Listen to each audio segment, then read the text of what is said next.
3 মাস পরে কালেমা পড়তে রেডি হইলাম। কার কাছে পড়েছে আপনারা অনেকেই চিনবেন, ময়মনসিংহ বড় মসজিদের কুতুব, আমার শায়খ ও মুর্শেদ, আমার উস্তাদ আল্লামা আব্দুল হক সাহেব হুজুর দামাত বারাকাতুহুম, ওনার বড় মেয়ের জামাই শানকিপাড়া পুরাতন জামে মসজিদের পেশ ইমাম ও খতিব মুফতি জাকির সাহেব হুজুর, ওনার হাতে গিয়ে হাত রাখলাম কালেমা পড়ার জন্য। আল্লাহু আকবার বলেন না, আরো জোরে বলেন না আল্লাহু আকবার। মুসলমান কালেমা পড়ার জন্য হাতটা বাড়াইলাম। এই অভিজ্ঞতা আপনাদের নাই? এই অভিজ্ঞতা বাজান আরেকজন মানুষের আছে যে ভিন্ন ধর্ম থেকে মুসলমান হয়ে আপনাদের এখানে আসছে। আমার কলিজার টুকরা বড় ভাই সুলতান বিল্লাহ নোমানি ভাই, আগে নাম ছিল কানন বাবু, মন্দিরের সভাপতি ভাই কই? আল্লাহু আকবার, নারায়ে তাকবীর। আমার আপন কলিজার বড় ভাই আমার হাতে হাত রেখে কালেমা পড়ে মুসলমান হয়েছে। বোঝানোর জন্য বলতেছি, আরেকজনের অভিজ্ঞতা আছে। আনন্দচন্দ্র সরকার ডিপ্লোমা কমপ্লিট করার পরে মুসলমান হয়েছে। আল্লাহু আকবার, নারায়ে তাকবীর। বর্তমানে নাম আদনান। এরকম 800 মতো মানুষ আমার হাতে কালেমা পড়েছে। আমি যেদিন প্রথম হাতটা বাড়াইছি, আমার বসেন আপনারা, আমার কাছে মনে আছে, আমার মনে হয়েছিল কি জানেন হুজুর, আমার বুকটার ভিতরে একটা পাথর চাপা দেওয়া। আমার কাছে মনে হয়েছিল আমার কলেজাটার ভিতরে একটা মন্দির বসানো, এই মন্দিরটার ভিতরে 33 কোটি মিথ্যা মালিকের বসবাস। যেদিন আমি হুজুর কালেমাটা পড়াইলো লা ইলাহা ইল্লাল্লাহ বলে যখন বাম দিকে গলবের নিচে ধাক্কা দিয়েছে, আল্লাহু আকবার, আমার কাছে মনে হয়েছে আমার বুকের পাথরটা সরে গিয়েছে, ওই কল্পিত মন্দিরটা ভেঙে গিয়েছে, 33 কোটি মিথ্যা দেবদেবী ভ্যানিশ হয়েছে, আমার বুকটা খালি হয়েছে। আর খালি বুকটার মধ্যে আমার আল্লাহ বসেছে, আমার আল্লাহ বসেছে, আমার আল্লাহ বসেছে। আর আমি যখন দিল থেকে ডাক দিই আল্লাহ, 800 কোটি মানুষের ভিতর থেকে 200 কোটি জান্নাতি মুসলমানদের অন্তর্ভুক্ত করে আজকে গুণামুক্ত একটা পরিবেশে যে মালিক আমাদের বসিয়েছেন, সেই মালিকের দরবারে শুকরিয়া আদায় করার জন্য প্রত্যেকটা ব্যক্তি দিল থেকে বলি আলহামদুলিল্লাহ।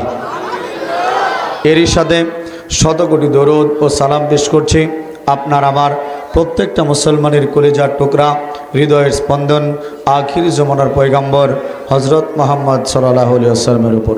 পাশাপাশি যে পর্যন্ত মাইকের আওয়াজ যায়, যে সমস্ত অমুসলিম বিধর্মী ভাইয়েরা দূর থেকে আমাদের বয়ান শোনেন, তাদেরকেও এই মুহূর্তে আলোচনা শোনার জন্য আমি সকলের পক্ষ থেকে আহ্বান করছি। আল্লাহর দরবারে শুকরিয়া যে মহান মালিক আমাদেরকে অনেক কাজ থেকে ফারেক করে আজকে এখানে বসিয়েছেন। মালিক যদি চাইতেন আমাদেরকে নাও বসাতে পারতেন। কত মানুষ এই মুহূর্তে হাসপাতালের বেডের মধ্যে শায়িত, কথা বলেন ঠিক কিনা?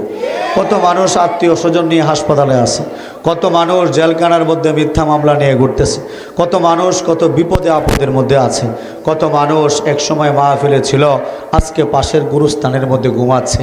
মহান মালিক আমাদেরকে দয়া করে মায়া করে মাহফিলে উপস্থিত করেছেন। এই মালিক যদি চাইতো আমাদেরকে এখানে উপস্থিত না করে কোনো গুনাহের কাজের মধ্যে লিপ্ত রাখতে পারত। সেই মালিক যদি চাইতো আমাদেরকে মানুষ না বানায়া অন্য কোনো নিকৃষ্ট প্রাণী বানাইতে পারত। আপনাকে আমাকে মালিক যদি শিয়াল কুকুর বানাইতো, গরু ছাগল বানাইতো, আপনার আমার তো কিছুই করার ছিল না। কি কথা বলেন ঠিক কিনা? মালিক আমাদেরকে অন্য কোনো নিকৃষ্ট প্রাণী বানায় নাই, আমাদেরকে মানুষ বানিয়েছে। আল্লাহু আকবার। শুধুমাত্র মানুষ বানায় নাই, মানুষের মধ্যে পৃথিবীতে যারা জান্নাতি মুসলিম জাতি, সেই মুসলিম জাতির অন্তর্ভুক্ত মালিক আমাদেরকে করেছেন বিনা দরখাস্তে। এই জন্য মালিকের দরবারে শুকরিয়া আদায় করার জন্য প্রত্যেকটা ব্যক্তি দিল থেকে বলি আলহামদুলিল্লাহ। আল্লাহ রাব্বুল আলামিনের কোনো নেয়ামত পাওয়ার পর বান্দা যখন সেই নেয়ামতের শুকরিয়া আদায় করে, আল্লাহ রাব্বুল আলামিন নেয়ামতকে আরও বাড়িয়ে দেয়। আর বান্দা যখন নেয়ামতের নাশুকরিয়া করে, তখন মালিক তার নেয়ামতকে কেড়ে নিয়ে তাকে কঠিন আযাবে গ্রেপ্তার করেন।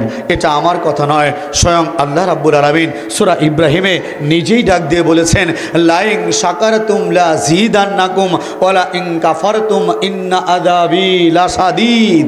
অর্থাৎ তোমরা যারা আমার নেয়ামত পেয়ে নেয়ামতের শুকরিয়া আদায় করবে আমি অবশ্যই অবশ্যই তাদের নিয়ামতকে বাড়িয়ে দেব।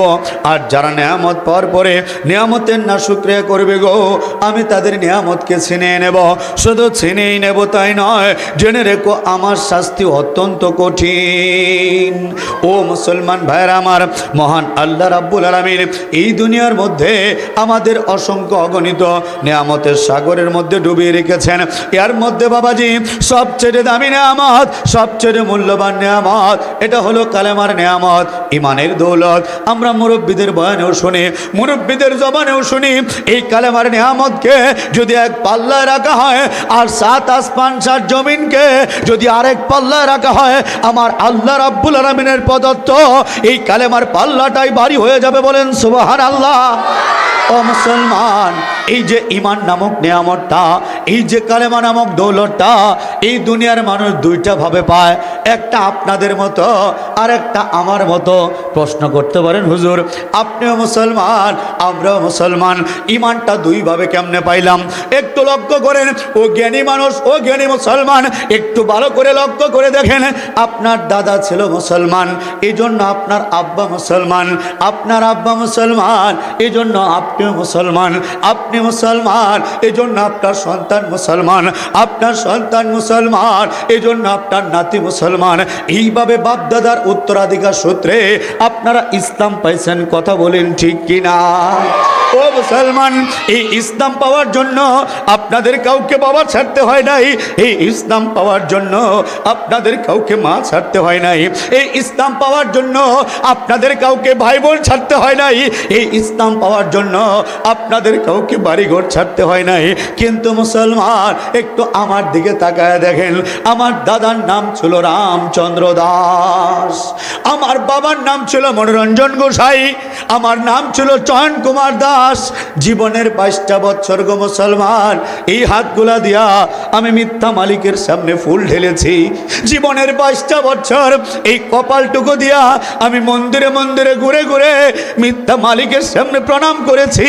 ও মুসলমান, জীবনের 22টা বছর একটু শান্তির আশায় আমি ইস্কনের ধর্ম পালন করেছি, আমি কীর্তন করেছি, এই হাত দিয়া ঢোল বাজাইছি, এই হাত দিয়া হারমোনিয়াম বাজাইছি, এই হাত দিয়া বাঁশি বাজাইছি, হরে কৃষ্ণ হরে রামের কীর্তন করতে করতে মাটির মধ্যে গড়াগড়ি খাইছি।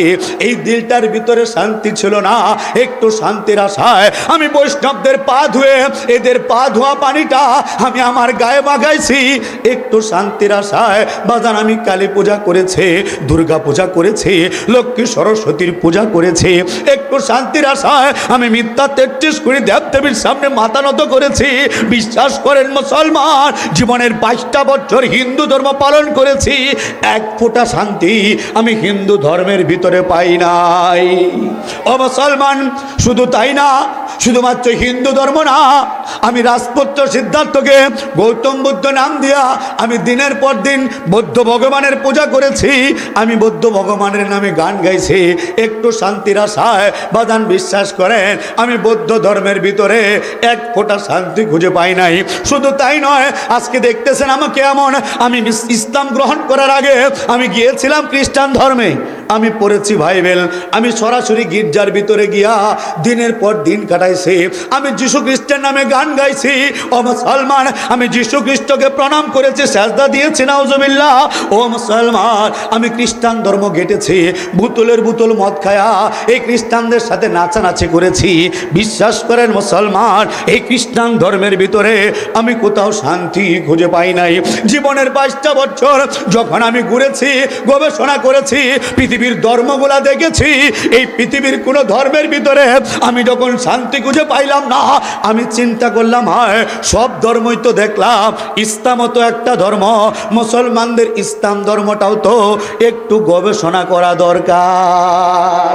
ও মুসলমান, পৃথিবীর কোনো ধর্মের ভিতরে, পৃথিবীর কোনো ধর্মের ভিতরে আমি শান্তি খুঁজে না পায়া অবশেষে আপনাদের ইসলাম ধর্মের ভিতরে আমি সরাসরি আসি নাই, প্রথমে পরীক্ষা করার জন্য আসছি। তখন নেত্রকোনা গভর্নমেন্ট কলেজে ইন্টার সেকেন্ড ইয়ারে যখন পড়ি, আমার কয়েকটা মুসলমান বন্ধুর সাথে আমি মেসের মধ্যে উঠলাম বাসা ভাড়া করে। আমার মুসলমান বন্ধুদেরকে বলেছি, দুস্তুরে 22টা বছর গবেষণা করেছি, আমি দেখেছি পৃথিবীর কোনো ধর্মের মধ্যে, পৃথিবীর কোনো গ্রন্থের মধ্যে আমি শান্তি খুঁজে পাইছি না। বন্ধুরে অবশেষে ইসলাম ধর্মে আসছি। তোরা মুসলমান আমাকে বল ইসলাম কেমন ধর্ম? মুসলমান যুবক আমাকে উত্তর দিয়েছিল, ইসলাম হলো শান্তির ধর্ম। জোরে সোরে বলেন না সুবহানাল্লাহ, আল্লাহু আকবার। ও মুসলমান, আমি চিন্তা করলাম, হায় পৃথিবীর 22টা বছর ঘুরেছি, শান্তি খুঁজে পাইলাম না। আর মুসলমান আমাকে আসার সাথে সাথে বলতেছে ইসলাম নাকি শান্তির ধর্ম। আমি বলি দোস্ত, আমি বিশ্বাস করি না, আমার দরকার প্রমাণ।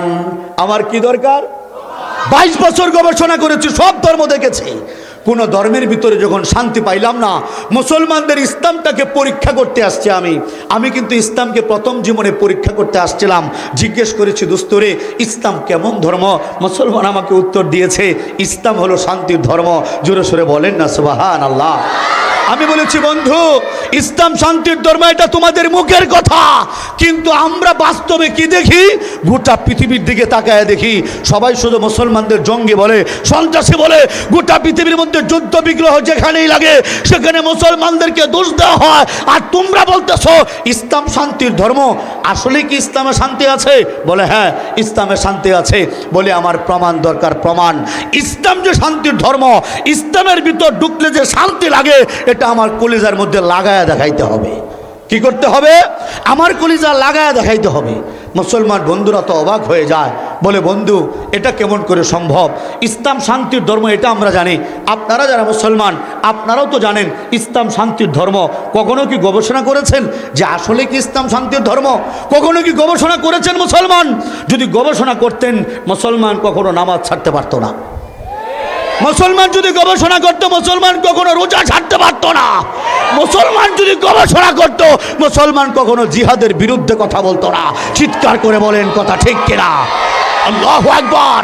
আমি মুসলমান বন্ধুদেরকে বলেছি, দোস্ত ইসলাম যে শান্তির ধর্ম এটা আমাকে অন্তর থেকে লাগায় দেখাইতে হবে। বলে কেমনে? আমি বলি ইসলামের যে রীতিনীতিগুলো আছে, যুবক বাবারা, বাচ্চা বাবারা, এটা কিন্তু আমার সাথে আছে, হ্যাঁ এটা একটু দেখো। বাবা কথা কয়ও না, বেড়ার সাক্কা রেডি। আপনাদের এলাকার বাচ্চাগুলো অনেক ভালো এবং ট্যালেন্ট, যে পরিমাণ পুরস্কার নিয়েছে এবং যে মেধা এদের, আমি আশা করি এরা এক একটা আগামী দিনের মামুনুল হক। কথা বলেন ঠিক কিনা? আল্লাহ তুমি আমার বাচ্চাদেরকে কবুল করে বলে না আমিন। সোনামণি তোমরা শোনো, তোমরা তো জন্মসূত্রে মুসলমান ঘর থেকে মুসলমান হয়েছ। আমি তোমাদের মতো ছোটোবেলায় এই মসজিদ পাই নাই, এই কোরআন পাই নাই, তোমাদের মতো ছোটোবেলায় মুসলমান বাবা মা পাই নাই। আমাকে আল্লাহ মন্দির থেকে তুলে এই জায়গায় বসাইছে। চিৎকার করে বলেন আল্লাহু আকবার। আমি বলেছি বন্ধু ইসলাম যে শান্তির ধর্ম এটা আমাকে প্রমাণ দিতে হবে। বলে প্রমাণ কেমনে চাস? ভিতরে ঢুকতে চাই, ইসলামের বিধিবিধান পালন করতে চাই, ইসলামের শরীয়ত দেখতে চাই, এরপর দেখব যে ইসলামের বিধান পালন করলে শান্তি লাগে কি লাগে না। জোরে বলেন আল্লাহু আকবার। তখন বলছে দোস্ত এখন ইসলামটাকে পরীক্ষা করার জন্য এখন কোন ইবাদত করলে ভালো হয়, এখন কি চলতেছে? মজার ব্যাপার হলো তখন চলতেছিল পবিত্র রমজান মাস। আল্লাহু আকবার বলেন না? রমজানের কথা আপনাদের মনে আছে না? আমি তো মনে করি মুসলমানের জন্য সবচেয়ে একটা পাওয়ার মাস হলো রমজান মাস। আমাদের বিশেষ করে আমরা যারা গুনাহগার, আমাদের জন্য একটা মাস আষাঢ় মাস, রহমতের মাস। কথা বলেন ঠিক কিনা? আল্লাহু আকবার। বাজান তখন চলতেছিল পবিত্র রমজান মাস। আমি বললাম বন্ধু তাহলে আমি রমজান মাসে কি করতে হবে? বলে রমজানের প্রধান ইবাদত হলো রোজা। ঠিক আছে নাকি আমার কথা? আপনারা পুরান মুসলমান, আমি নতুন মুসলমান, আমার চাইতে আপনারা জ্ঞানী বেশি, একটু ভুল হলে ধরাইয়া দিবেন, আমার সাথে একটু উৎসাহ দেবেন। আল্লাহু আকবার। তখন রমজানের প্রধান ইবাদত হলো রোজা। আমি বললাম দোস্ত আমি রোজা রাখবো। রোজা বলে ভালো কথা, রোজা রাখবি রাখ, কিন্তু রোজা কেমনে রাখতে হয় এটা তো আমি বুঝি না। হিন্দু থাকতে শিখেছি উপবাস। হিন্দুরা কি বলে? উপবাস। হিন্দু থাকতে উপবাস যে থাকছি এটার সিস্টেম হইলো না খায়া থাকতে হয়, কিন্তু লুকায়া লুকায়া খাইলে কোনো ঝামেলা নাই। বলতে পারেন কেন ঝামেলা নাই? কারণ যে মূর্তিগুলার সামনে গিয়া প্রণাম করি এই মূর্তিগুলার চোখ আছে কিন্তু চোখ থাকতেও দেখে না। কথা বলেন ঠিক কিনা? আর রাত্রিবেলা খাইলে তো কোনো ঝামেলা নাই, কারণ সব ভগবানকে রাত্রিবেলা ঘুম পাড়া দেওয়া হয়। যে ভগবান চোখে দেখে না, যে মালিক রাত্রিবেলা ঘুমায় পড়ে, এই মালিক কারো মালিক হইতে পারে না, মালিক হইতে পারে না। চিৎকার করে বলেন কথা ঠিক কিনা? আল্লাহু আকবার। আমি বলি বন্ধু, হিন্দু থাকতে উপবাস থেকেছি, রোজার পদ্ধতি আমার জানা নাই, তোরা আমাকে বল রোজা কিভাবে রাখতে হয়। আমার বন্ধুরা আমাকে বলে রোজা রাখার পদ্ধতি হইল সেহরির সময়, মনে আছে আপনাদের রোজা রাখার সিস্টেমটা? সেহরির সময় আজান পড়ার আগে খাওয়া দাওয়া শেষ করে ফেলতে হয়। আর বলে তাহলে সারাদিন কি করব? বলে সারাদিন না খায়া থাকতে হবে। সারাদিন কি করতে হবে? যখন বলছে সারাদিন না খায়া থাকতে হবে, তখনই আমার মাথাটা গরম হয়ে গেছে। আমি তো আর বুঝি না, হিন্দু মানুষ। আমি বলি বাবা এটা কেমন কথা তোরা আমাকে বললি? পৃথিবীর সব জায়গায় মানুষ শান্তি খুঁজে খাওয়ার ভিতরে। আমার কথা ঠিক না বে ঠিক? বিয়া শাদী হইলে খাওয়া দাওয়া দাও, এমনকি মরলেও কয় খাওয়াও। বন্ধু বান্ধব চাকরি বলে খাওয়া, কি কথা বলেন ঠিক কিনা? পাস যদি করে কোনো জায়গায় পাস করে কয় খাওয়া, বাচ্চা হয়েছে কয় খাওয়া, মসজিদ উদ্বোধন কয় খাওয়া, মাহফিল হয়েছে কয় খাওয়া দে। কি কথা বলে ঠিক কিনা? এই গোটা পৃথিবীটা খাওয়ার পিছনে ঘুরে। এই খাওয়ার পিছনে ঘুরতে ঘুরতে পেটের জন্যই তো মানুষ সুদ খায়। কথা বলেন ঠিক কিনা? এই পেটটার জন্যই তো মানুষ ঘুষ খায়, রাস্তাঘাটের টাকা মারা খায়, বিধবা কার্ডের টাকা মারা খায়। কথা বলেন ঠিক কিনা? গোটা পৃথিবীটার মধ্যে আমি ঘুরলাম, গোটা পৃথিবীটার মধ্যে দেখলাম শুধু মানুষ খাওয়ার মধ্যে সুখ খুঁজে পায়। এমনকি অনেক ভাই হইয়া, রক্তের ভাই হইয়া আপন রক্তের বোনের হক মাইরা খায়। চাচা হইয়া এতিম ভাতিজার সম্পদ মাইরা খায়, ভাই হইয়া ছোট ভাইরে ঠকায়া খায়। আছে না নাই? আছে না নাই? আর ইস্কনের বাবারা, ওই যে চিন্ময় দাস একটা গ্রেপ্তার হয়েছে, এটার প্রতিদিনের খরচ 2.5 লাখ। প্রতিদিনের খরচ 2.5 লাখ। আমি হিন্দু ধর্মে দেখেছি ইস্কনের বাবারা শুধু খায় আর খায়, নিরামিষের কথা বলে হোটেলে গিয়া চিকেন খায়। ব্রাহ্মণ ঠাকুরদেরকে দেখেছি খায়, বলে নিরামিষ বুঝি, আমরা নিরামিষ খাই। আর ফাটা বলে দিছি যখন হিন্দু থাকতে, দেখছি ফাটার মাথা দাদাই নিয়ে যায়। ওই আমি খ্রিস্টানদেরকে দেখেছি রবিবারে যা পারে তাই খায়। গোটা পৃথিবীটা খাওয়ার জন্য পাগল। বাচ্চারা কান্নাকাটি করে খাওয়া পাইলে থামায়। তো গোটা পৃথিবীর মধ্যে সিস্টেমটা হলো খাওয়া, খাওয়ার মধ্যে সুখ। কিন্তু ইসলাম কেমন ধর্ম? ইসলাম আমাকে বলতেছে যে রমজান মাসে না খাইলে সুখ। রমজান মাসে এটা যারা রোজা রাখে না এরা আমার বয়ান আজকে বুঝবে না। যারা রোজা রাখে এরা বুঝবে রোজা রাখার কি মজা। চিৎকার করে বলেন কথা ঠিক কিনা? আমি বলি বন্ধুরে, গোটা পৃথিবীর মানুষগুলো শুধু খায় আর খাওয়ার মধ্যে শান্তি খুঁজে পায়, আর তোরা আমাকে বলতেছিস দিনের বেলা না খাইলে সুখ। এটা কিভাবে সম্ভব? কয় দোস্ত, এটা রোজা না রাখলে কেউ বোঝে না। রোজা না রাখলে কেউ। বললাম ঠিক আছে দোস্ত, আমি রোজা রাখবো। রোজা হিন্দু মানুষ, রোজা রাখার নিয়ত করছি হিন্দু থাকতে। আল্লাহু আকবার বলবেন না?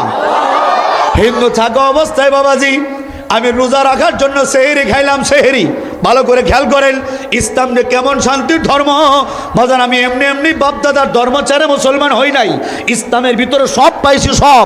আল্লাহু আকবার। ও মুসলমান, আমি সেহরির টাইমে সেহরি খাইলাম, আজান পড়ার আগে খাওয়া দাওয়া বন্ধ করে দিলাম। সকাল 10টা যখন বাজে, 8টা 9টা 10টা বাজে, দেখি না এখনো পেটটা টাইট। সেহরির খাবার সকাল লাগার থাকে না ঠিকঠাক মতো, 10টা 11টা কোনো ঝামেলা নাই। যখন দেখি 12টা বাজে গেছে, আমার পেটের দিকে তাকায় দেখি রে আমার পেটের তো 12টা বাজে গেছে, কারণ সেহরির খাবার তো হজম হয়ে গিয়েছে। ও মুসলমান, 1টা 2টা যখন বাজে গো, দেখি আমি পেটের ক্ষুধায় অস্থির। জীবনে প্রথম রোজা, দেখি আমি পেটের ক্ষুধায় অস্থির। দেখবেন আমার ছোট্ট সোনামণিরা যখন রোজা রাখে তখন দুপুর টাইমে সেহরির সময় বাপমার সাথে খায়। ছোট্ট সোনামণিরা যাদের বয়স হয়েছে না, কিন্তু দুপুর টাইমে আর থাকতে পারে না, তখন দাদা দাদি বলে তুই আবার খা, তোর আরেকটা রোজা হইব। এরকম কথা আমরা বলি না? তো আমি তো হিন্দু মানুষ, আমি তো আর বুঝি না। দুপুর টাইমে দেখি বাবা পেটের মধ্যে তো মারাত্মক ক্ষুধা লেগে গেছে। আমি বলি এটাই তো ইসলামকে পরীক্ষা করার সময়। মুসলমান যে আমাকে বলেছে ইসলাম শান্তির ধর্ম, রোজা রাখলে নাকি শান্তি লাগে। কেমন শান্তি লাগে এটা পরীক্ষা করার জন্য বাজান আমি একটি নিরিবিলিতে চলে গেলাম, একটু মোরাকাবা করলাম। মোরাকাবা এখন তো বুঝি মোরাকাবা, আগে হিন্দু থাকতে বলতাম মেডিটেশন, হিন্দু থাকতে বলতাম ধ্যান। এই ধ্যান করার জন্য আমি একটু নীরব জায়গায় জায়গায় গেলাম। মুসলমান আপনারা একটু খেয়াল করেন, যারা রোজা রাখেন রোজার দিনটার কথা একটু মনে করেন, দেখবেন দিলটা ভরে যাবে। আমি চোখটা বন্ধ করলাম, তখন বাজে 1:30 থেকে 2টা। আমি পেটের দিকে তাকাইলাম আর আমার কলবের দিকে তাকাইলাম। আমি 2টা জায়গায় লক্ষ্য করেছি, আমার পেটের দিকে আর আমার কলবের দিকে। আমি পেটের দিকে তাকায় দেখি পেটের মধ্যে প্রচন্ড ক্ষুধা, আর আমার কলবের দিকে তাকায় দেখি আল্লাহু আকবার, পেটের মধ্যে যতই ক্ষুধা লাগতেছে আমার অন্তরে ততই শান্তি লাগতেছে, যতই ক্ষুধা লাগতেছে ততই শান্তি লাগতেছে। চিৎকার করে বলেন আল্লাহু আকবার। ও মুসলমান, পৃথিবীতে একমাত্র ধর্ম ইসলাম, যে ধর্মের ভিতরে না খায়া থাকলে সুখ, না খায়া থাকলেও এই সুখ যদি আমি হিন্দু থাকতে পাই, অবাক লাগে। মুসলমানের বাচ্চা রমজান মাস দিনের বেলায় হোটেলের পর্দা ফালায়া ভিতরে চা খায়, আকিস বিড়ি খায়, সিগারেট খায়, পেঁয়াজু খায়, বুরিন্দা খায়, ফাস্টফুড খায়। এরকম আপনাদের এলাকায় আছে না নাই? কথা বলেন, আছে না নাই? আমার কথা হলো, আমি যে এলাকায় ঢুকবো একটা না একটা পরিবর্তন এলাকায় ঘটতেই হবে। আজকে যেহেতু ঢুকে পড়ছি এবং আমি প্রমাণ দিয়েছি, আমি যে কথা বলেছি, আপনারা বলেন রমজান মাসে রোজা রাখলে দুপুর টাইমে খিদা লাগলেও অন্তরে শান্তি আছে কি নাই? জোরে বলেন, আছে কি নাই? তাহলে আমরা কি একটা নিয়ত করতে পারি না? এই এলাকা এইবার রমজান মাসে আন্দোলন হবে। কি আন্দোলন হবে? আমার সাথে 100 বাঘ লাগবে। 100 বাঘ এই সাইজের একটা করে বাঁশ কাটবো। এরপরে যদি রমজান মাসে দিনের বেলায় হোটেল খোলে আর ভিতরে যদি কেউ খালি খাওয়া দাওয়া করে মুসলমানের বাচ্চা, বাইরে দোকান সাইজ করে ফেলবো ইনশাল্লাহ। কি আমরা কি নিয়ত করতে পারি না ইনশাল্লাহ? 100টা বাঘ কি আপনাদের এলাকায় আছে নাকি? থাকলে হাত তোলেন। আল্লাহু আকবার, নারায়ে তাকবীর। তাহলে এই বছর রমজান থেকে এই এলাকার ভিতরে কোন একটা হোটেল দোকান পাট দিনের বেলায় খুলতে পারবে না। আমার সাথে কারা একমত?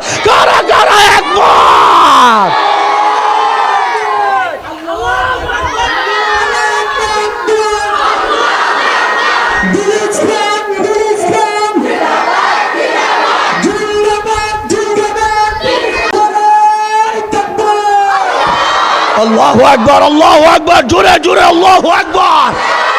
ও মুসলমান, ইসলাম এমন একটা ধর্ম, পৃথিবীতে একমাত্র ধর্ম ইসলাম, যে ধর্মের ভিতরে না খাইলেও শান্তি, না খাইলেও জোরে না খাইলেও।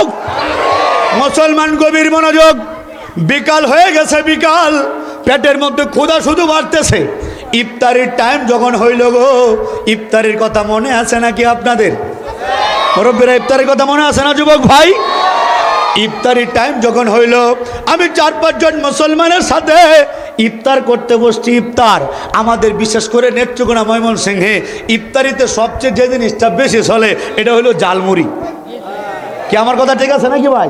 জালমুড়িটা ইফতারির সময় বেশি, সব জায়গায়, মাদ্রাসা বলেন, মসজিদ বলেন, বন্ধু বান্ধব বলেন, দোকানপাটে বলেন, মুড়ি সারা মনে হয় জমেই না ইফতারিটা। এটা একটা মুড়ি আর ছোলা বোট, ঠিক আছে না ইনশাল্লাহ?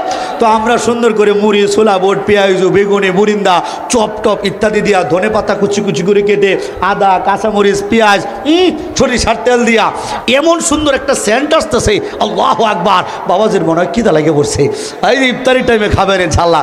বাবা চমৎকার করে মুড়ি মাখাইছি, রোয়াবজা দিয়া, লেবু দিয়া, চমৎকার করে শরবত, ঠান্ডা পানি রাখছি, কলা রাখছি, ফল ফ্রুট রাখছি, সব কিছু রেডি, সব কিছু ঠিকঠাক। ইফতারির কথা মনে করে দেখেন, আমি অবাক হয়ে গেলাম, কিরে পেটের মধ্যে প্রচন্ড ক্ষুধা, 4-5 জন মুসলমান বসা, সামনে খাবার রাখা, কিন্তু কেউ খায় না।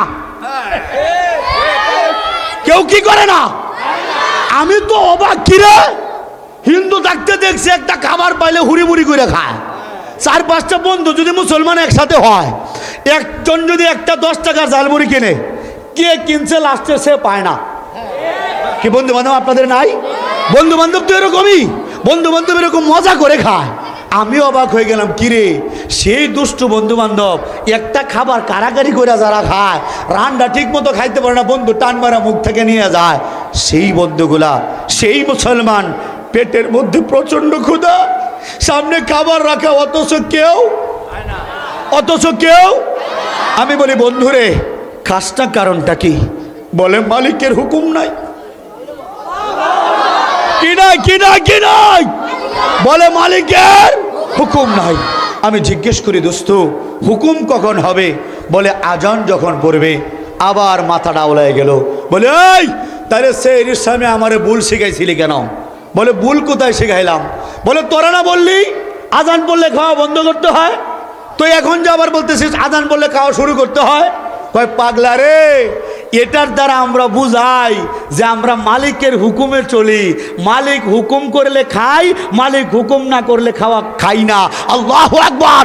এর দ্বারা আমরা বুঝাই যে খাবারের কোনো ক্ষমতা নাই, ক্ষমতার মালিক একমাত্র কে? আল্লাহু আকবার। ক্ষমতার মালিক একমাত্র কে? আপনাদের ভিতর থেকে প্রশ্ন করতে পারেন হুজুর এটা কি বলেন আপনি, পাগলামি করেন, খাবারের কোনো ক্ষমতা নাই? আমরা যে ভিআইপি খাবার খাই, বিভিন্ন স্টার শর্করা মিনারেলস ভিটামিনস, এগুলোর মধ্যে কোনো ক্ষমতা নাই? না বাজান নাই।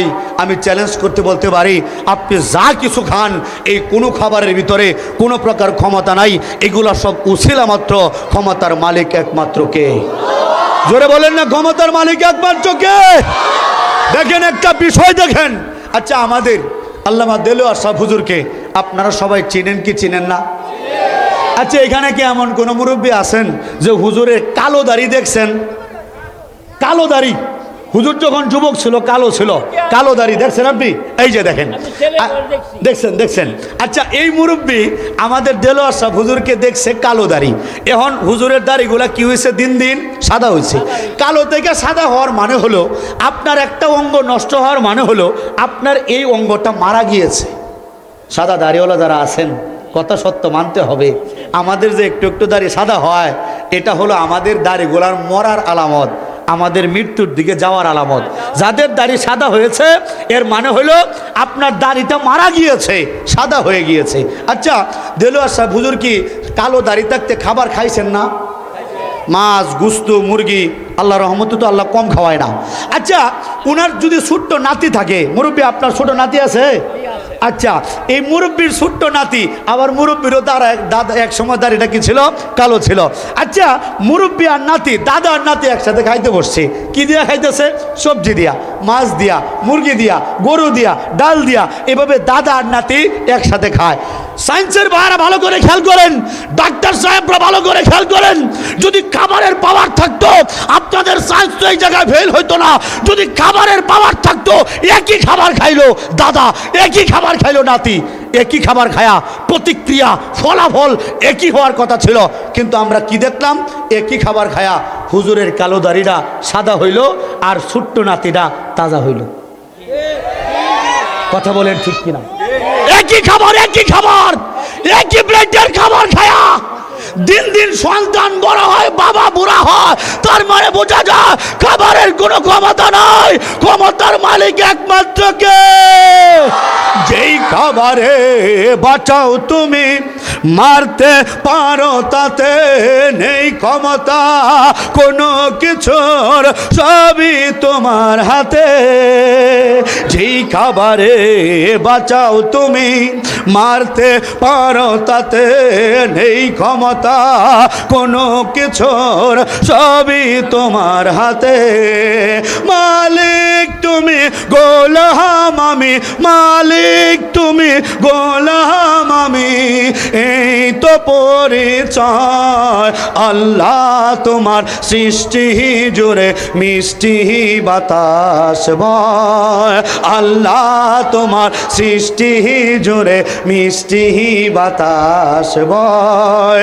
প্রশংসা গায় শুধুই তোমার, প্রশংসা গায় শুধুই তোমার, তুমি যে দয়াময়। আল্লাহ তোমার সৃষ্টি জুড়ে মিষ্টি বাতাস বয়। জুড়ে বলেন না সুবহানাল্লাহ, আল্লাহু আকবার। ও মুসলমান, ইফতারির কথা মনে আছে নাকি আপনাদের? ইফতারির টাইমে বাবাজি আজান যখন পড়ল গো, আমি খাবারটা মুখে দিছি, ইফতারির খাবারের কথা একটু মনে করে দেখেন, জীবনে কত খাবার খাইছি। আমি তো হিন্দুদের সাথে খাইছি, বৌদ্ধদের সাথে খাইছি, খ্রিস্টানদের সাথে খাইছি, কত কমিউনিটি সেন্টারে খাইছি, কত জনের বিয়া খাইছি গো। কিন্তু বিশ্বাস করেন মুসলমান, ইফতার যখন মুখে দিয়েছি, এই ইফতারির মতো মজার খাবার আমি আর গোটা পৃথিবীর কোনো খাবারের মধ্যে পাই নাই, পৃথিবীর কোনো খাবারের মধ্যে পাই নাই। জোরে সোরে বলেন কথা ঠিক কিনা? ও মুসলমান, আমি পরীক্ষা করার জন্য গো বাবাজি আমি কোটিপতির সাথে ইফতার করেছি, আমি দেখেছি যে মজা লাগে। আমি রাস্তায় রিক্সাওয়ালার সাথে ইফতার করেছি, দেখি একই মজা লাগে, একই মজা লাগে। ও মুসলমান, এই মজা লাগাইছে কে? আল্লাহু আকবার। ও মুসলমান, 22টা বছর হিন্দু ধর্ম, বৌদ্ধ ধর্ম, খ্রিস্টান ধর্ম পালন করার পরে আমি ইসলামটাকে পরীক্ষা করতে আইসা দুই জায়গায় শান্তি পাইছি। একটা শান্তি পাইছি না খায়া থাইকা, আর একটা শান্তি পাইছি ইফতার খায়া। আমি বুঝলাম ইসলাম এমন একটা ধর্ম, আল্লাহর হুকুম মেনে চললে খাইলেও আলহামদুলিল্লাহ, না খাইলেও আলহামদুলিল্লাহ। চিৎকার করে বলেন না আলহামদুলিল্লাহ। আল্লাহু আকবার। আমি মুসলমান বন্ধুদের বলেছি, দোস্তরে যদি রোজা রাখলে এত সুখ পাওয়া যায়, রোজার আগে ফরজ কোনটা? রোজার আগে কোনটা? রোজার আগে ফরজ কি? আল্লাহু আকবার, নামাজ। চমৎকার, জ্ঞানী মানুষের এলাকা। আল্লাহ আপনাদের কবুল করেন, বলেন আমিন। ও বাজান, আমি বলি রোজা রাখলে যদি এত সুখ পাওয়া যায়, নামাজ পড়লে না জানে কত সুখ। হিন্দু থাকা অবস্থায় সিদ্ধান্ত নিছি দোস্ত, নামাজ পড়ে দেখতে চাই। আমি বলি নামাজ পড়ে দেখতে চাই, ইসলামে শান্তি আছে কি নাই? বলে ঠিক আছে চল নামাজ পড়তে চল। তারাবির টাইমে বাজান আমি গেলাম মসজিদের মধ্যে নামাজ পড়ার জন্য। বাজান আজকে আপনাদের এত বড় মসজিদের বক্তা হিসেবে আমারে বড় বড় হুজুরদের পাশে আমারে আজকে আদর করে বসাইছেন, কিন্তু আমার এমন একটা দিন গিয়েছে, আমি গিয়েছিলাম মসজিদের ভিতরে নামাজ পড়ার জন্য। এই মুসলমান আমার মসজিদের ভিতরে ঢুকতে দেয় নাই, মসজিদের বাইরে থেকে আমাকে দূর দূর করে বের করে দিয়েছে। আমাকে বলেছে তুমি তো হিন্দুর বাচ্চা, তুমি তো মুসলমান না, তুমি মসজিদের ভিতর ঢুকতে পারবা না। ও মুসলমান, আমার বুকটা সেদিন ফেটে গিয়েছিল। আমি বুক বড় আশা নিয়ে গিয়েছিলাম আল্লাহর কুদরতি পায়ে সেজদা দেওয়ার জন্য। এই কপাল দিয়ে কত মিথ্যা মালিকের সামনে সেজদা দিয়েছি। আল্লাহকে সেজদা দেওয়ার কি মজা আমি তো বুঝি না, এটা বোঝার জন্য গিয়েছিলাম মসজিদে। আমাকে মসজিদের ভিতরে ঢুকতে দেয় নাই। আমি কি করব, কোথায় যাব বুঝতে পারছিলাম না। দেখি মসজিদের সামনে কয়েকটা কলা গাছ, কলা গাছের আড়ালে গিয়ে দাঁড়াইলাম, যাতে আমাকে কেউ না দেখে, যাতে ওইখান থেকে আমাকে কেউ তাড়িয়ে দিতে না পারে। ও মুসলমান, আমি তাকে আছি মসজিদের দিকে কেমন করে নামাজ পড়ে দেখার জন্য। এই মুসলমানের সন্তান, মুসলমান হয়েও দিনের পর দিন চলে যায় মসজিদে নামাজ পড়তে আসো না, অথচ একবার খেয়াল করো আমার দিকে, একটু নামাজ পড়ার জন্য হতে পারে না, কেউ না, কেউ না। আপনারা কি জানেন, আমার এই হাতে দোয়া নেওয়ার জন্য বলছি, বোঝানোর জন্য বলছি, আমার এই হাতে এখন পর্যন্ত প্রায় 800-র উপরে হিন্দু বৌদ্ধ খ্রিস্টান ভাই কালেমা পড়ে মুসলমান হয়েছে। বাংলাদেশে এরকম আর কেউ আছে কিনা আমাদের জানা নাই, যে হাতে শত শত মানুষ কালেমা পড়তেছে। এই হাতওয়ালা মানুষটা একদিন জানতোই না যে এখনো কালেমা পড়া যায়। এই জন্য বলি বাবা, এলাকার কাউকে ঘৃণা করবেন না, কাউকে হিংসা করবেন না। এলাকার যে ছেলেটা নামাজ নাই, রোজা নাই, দাড়ি নাই, গান বাজনা করতেছে, মদ গাঁজা খাইতেছে, তাকেও ঘৃণা করবেন না। আমার আল্লাহ চাইলে তাকেও তুলে এই মসজিদের খতিব বানাইতে পারে। কথা বলেন ঠিক কিনা? আল্লাহু আকবার। মুসলমান, আমি সেদিন যখন তাকায় দেখি মসজিদের ভিতরে কি চমৎকার কোরআন তেলাওয়াত করতেছে হাফেজ সাহেবরা, তেলাওয়াত শুনতেছে, আমার ভিতরে ভালো লাগতেছে, ভালো লাগতেছে। আমি কিন্তু আসছিলাম ইসলামকে পরীক্ষা করতে, কিন্তু পরীক্ষা করতে আইসা বাজান আটকে গেলাম। আমি এমন আটকে গেলাম, যখন দেখতাম মুসলমান সেজদা দিচ্ছে আমি আর সহ্য করতে পারি নাই। দুটো চোখের পানি ছেড়ে দিয়ে আল্লাহর দরবারে চিৎকার করে বলেছিলাম, আল্লাহ তুমি কেন আমার হিন্দুর ঘরে পাঠাইলা, কেন আমার মুসলমানের ঘরে পাঠাইলা না? যদি আমার হিন্দুর ঘরে না পাঠায়া এই মুসলমানের ঘরে পাঠাইতা, ও আমার মালিক, আমিও তো তোমার কুদরতি পায়ে সেজদা দিতে পারতাম, তোমার নবীর নামে দুরূদ পড়তে পারতাম। ও মুসলমান, ওই দিন আমার দোয়া শুনেছিলেন একমাত্র কে? দেখেন, আমার হিন্দু বাবা মা, আমার বাবা মা হলো বৈষ্ণব সন্ন্যাসী, আমাদের যেমন বড় হুজুর আসারা পীর সাহেব, আমার বাবা মা হলো হিন্দুদের পীর, হিন্দুদের গোসাই, ওনাদের পা ধুয়ে হিন্দুরা পানি খায়, এমন পাওয়ারফুল। ইসকনের চেয়েও গুরু আমার বাবা মা, সন্ন্যাসী বৈষ্ণব। আমার সেই বাবা মা তখন পূজার মধ্যে ব্যস্ত, আমার মুসলমান বন্ধুরা তখন নামাজের মধ্যে, আর আমি কলা গাছের আড়ালে দাঁড়ায় দোয়া করতেছি, আল্লাহ তুমি কেন আমার হিন্দু বানাইলা? আমার আল্লাহ আমার দোয়াটুকু কবুল করেছেন। যখন এই ময়মনসিংহ আনন্দমোহন কলেজে আমি অনার্স প্রথম বর্ষে ভর্তি হইলাম, কক্সবাজার যাচ্ছিলাম। কক্সবাজার যাওয়ার পথে 2012 সালের এপ্রিল মাসের 4 তারিখ দিবাগত রাত্রে আমার দয়ার সাগর আল্লাহ আমি অধমকে স্বপ্নের মাধ্যমে কালেমা পড়ার ইঙ্গিত প্রদান করেছেন। জোরে বলেন না সুবহানাল্লাহ। মুসলমান জেনে রাখা দরকার, এই পৃথিবীর কোনো মানুষের দাওয়াতে আমি কালেমা পড়ি নাই, এই পৃথিবীর কোনো মানুষ আমার ইসলামের দাওয়াত দেয় নাই। আমার দয়ার সাগর আল্লাহ আমাকে স্বপ্নের মাধ্যমে কালেমা পড়ার ইঙ্গিত প্রদান করেছেন। স্বপ্ন দেখার পরে আরও গবেষণা করেছি, আরও 3 মাস, আরো 3 মাস রিচার্জ করেছি। রিচার্জ করে দেখেছি আল্লাহু আকবার, ইসলাম ছাড়া আর কোনো ধর্ম নাই। ইসলাম ছাড়া আর কোনো, ওটা আলাদা টপিকস, যদি আল্লাহ সময় দেয় 2-3 ঘন্টা আলাদা বয়ান করতে হবে। ইসলামই যে একমাত্র সত্য ধর্ম আমি বুঝতে পারলাম। 3 মাস গবেষণা করে বুঝলাম ইসলাম ছাড়া আর কোনো ধর্ম নাই। 3 মাস পরে কালেমা পড়তে রেডি হইলাম। কার কাছে পড়েছে আপনারা অনেকেই চিনবেন, ময়মনসিংহ বড় মসজিদের কুতুব, আমার শায়খ ও মুর্শেদ, আমার উস্তাদ আল্লামা আব্দুল হক সাহেব হুজুর দামাত বারাকাতুহুম, ওনার বড় মেয়ের জামাই শানকিপাড়া পুরাতন জামে মসজিদের পেশ ইমাম ও খতিব মুফতি জাকির সাহেব হুজুর, ওনার হাতে গিয়ে হাত রাখলাম কালেমা পড়ার জন্য। আল্লাহু আকবার বলেন না, আরো জোরে বলেন না আল্লাহু আকবার। মুসলমান কালেমা পড়ার জন্য হাতটা বাড়াইলাম। এই অভিজ্ঞতা আপনাদের নাই? এই অভিজ্ঞতা বাজান আরেকজন মানুষের আছে যে ভিন্ন ধর্ম থেকে মুসলমান হয়ে আপনাদের এখানে আসছে। আমার কলিজার টুকরা বড় ভাই সুলতান বিল্লাহ নোমানি ভাই, আগে নাম ছিল কানন বাবু, মন্দিরের সভাপতি ভাই কই? আল্লাহু আকবার, নারায়ে তাকবীর। আমার আপন কলিজার বড় ভাই আমার হাতে হাত রেখে কালেমা পড়ে মুসলমান হয়েছে।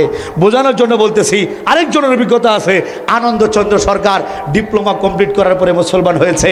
আল্লাহু আকবার, নারায়ে তাকবীর। বর্তমানে নাম আদনান। এরকম 800 মতো মানুষ আমার হাতে কালেমা পড়েছে। আমি যেদিন প্রথম হাতটা বাড়াইছি, আমার বসেন আপনারা, আমার কাছে মনে আছে, আমার মনে হয়েছিল কি জানেন হুজুর, আমার বুকটার ভিতরে একটা পাথর চাপা দেওয়া। আমার কাছে মনে হয়েছিল আমার কলিজাটার ভিতরে একটা মন্দির বসানো, এই মন্দিরটার ভিতরে 33 কোটি মিথ্যা মালিকের বসবাস। যেদিন আমি হুজুর কালেমাটা পড়াইলো লা ইলাহা ইল্লাল্লাহ বলে যখন বাম দিকে গলবের নিচে ধাক্কা দিয়েছে, আল্লাহু আকবার, আমার কাছে মনে হয়েছে আমার বুকের পাথরটা সরে গিয়েছে, ওই কল্পিত মন্দিরটা ভেঙে গিয়েছে, 33 কোটি মিথ্যা দেবদেবী বেরিশ হয়েছে, আমার বুকটা খালি হয়েছে। আর খালি বুকটার মধ্যে আমার আল্লাহ বসেছে, আমার আল্লাহ বসেছে, আমার আল্লাহ বসেছে। আর আমি যখন দিল থেকে ডাক দিই আল্লাহ আল্লাহ আল্লাহ গো আল্লাহ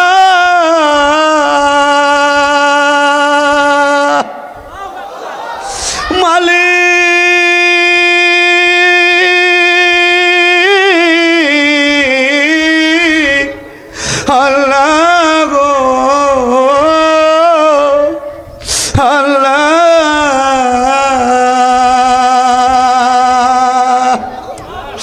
মাওলা গো, তোমাকে আল্লাহ বলে ঢাকার মধ্যে এত সুখ গো মাওলা, তোমাকে আল্লাহ বলে ঢাকার মধ্যে এত শান্তি গো মাওলা, তোমাকে আল্লাহ বলে ঢাকার মধ্যে এত তৃপ্তি গো মাওলা। ও মুসলমান, জীবন ভর বাবাকে বাবা বলে ডেকেছি, জীবন ভর মাকে মা বলে ডেকেছি, জীবন ভর কত আত্মীয় স্বজনদেরকে কত মধুর সুরে ডেকেছি, কত দুর্গা কালীর কীর্তন করেছি, কত হরে কৃষ্ণ হরে রাম বলে কীর্তন করেছি, কিন্তু কই আপনারা মুসলমান, আপনারা যে আল্লাহকে আল্লাহ বলে ডাকটা দেন, এই ডাকটার মধ্যে যে সুখ, এই ডাকটার মধ্যে যে শান্তি, তাম পৃথিবী বিক্রি করলেও এই সুখ খুঁজে পাওয়া যাবে না। চিৎকার করে বলেন কথা ঠিক কিনা? अल्लाह अल्लाह क्या मुबारक नाम है, अल्लाह अल्लाह मोमिनों का काम है, अल्लाह अल्लाह क्या मुबारक नाम है, अल्लाह अल्लाह मोमिनों का काम है। अल्लाह अकबर। मुसलमान আল্লাহকে আল্লাহ বলে ডাকার কারণে আপনারা তো কিছুই হারান নাই, কিন্তু আমার দিকে একটু তাকায় দেখেন, আল্লাহকে আল্লাহ বলে ডাকার কারণে আমি আমার জন্মদাতা বাবা হারাইছি, আমার চোখের সামনে বাপ মারা গেছে, একটা বারের জন্য লাশটা ছুঁয়ে দেখতে পারি নাই, আমার চোখের সামনে আমার বৃদ্ধ পিতাকে চিতার মধ্যে পুড়িয়ে ছাই করে দিয়েছে, আমি বাবার কাছেও যাইতে পারি নাই।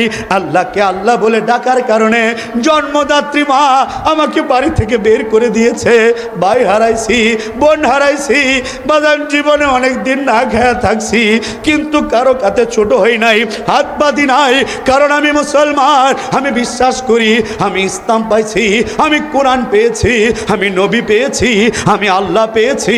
আরেকজন মুসলমান ইমানদারের জন্য তার আল্লাহই যথেষ্ট। চিৎকার করে বলেন কথা ঠিক কিনা? আল্লাহু আকবার। মুসলমান আল্লাহকে পায়া আপনারা খুশি আছেন তো? জোরে বলেন খুশি আছেন তো? বাজান আমি আল্লাহকে পেয়েছি, সব হারায়, সব বাপ মা ভাই বোন সম্পত্তি সব কিছু হারিয়ে আল্লাহকে আল্লাহ বলে ডাকতে পারি। অনেকেই বলে হুজুর আল্লাহর প্রতি আপনার প্রেম কতটুক? আমার জীবন যতটুক, আমার প্রেম ততটুক, আমার সাধ্যে যতটুক কোলায় আমি আল্লাহর জন্য সব করতে রাজি আছি। এজন্য যদি কেউ এই দেশ আর বিদেশ বুঝে না, যদি কেউ আল্লাহকে নিয়ে কথাবার্তা করে, আল্লাহকে নিয়ে গালিগালাজ করে, বাজান আমি সহ্য করতে পারি না, আমার সহ্য হয় না। আমার তো বিশ্বাস কোন মুসলমান আল্লাহর সামনে কেউ বেয়াদবি করলে তাকে সহ্য করার কথা না। কথা বলেন ঠিক কিনা? মুসলমান পরে মুসলমান, আমার কষ্ট হচ্ছে আবার ওই মানিকগঞ্জের আবুল সরকার এই বাংলাদেশে বসবাস করে, আবার মতো হিন্দুর বাচ্চারা, বৌদ্ধর বাচ্চা, খ্রিস্টানের বাচ্চারা, আমরা বাবা মা ভাই বোন সম্পত্তি সব কিছু ছেড়ে আমরা আল্লাহর জন্য ইসলামের ভিতরে আসতেছি, আর বাংলাদেশের মানিকগঞ্জের আবুল সরকার আল্লাহর সামনে বেয়াদবি করে গালি দিয়েছে। একে শুধু গ্রেফতার করলে হবে না, আমার মধ্যে আবুল সরকারকে এই বাংলায় প্রকাশ্যে ফাঁসে কারাগারে তৈরি।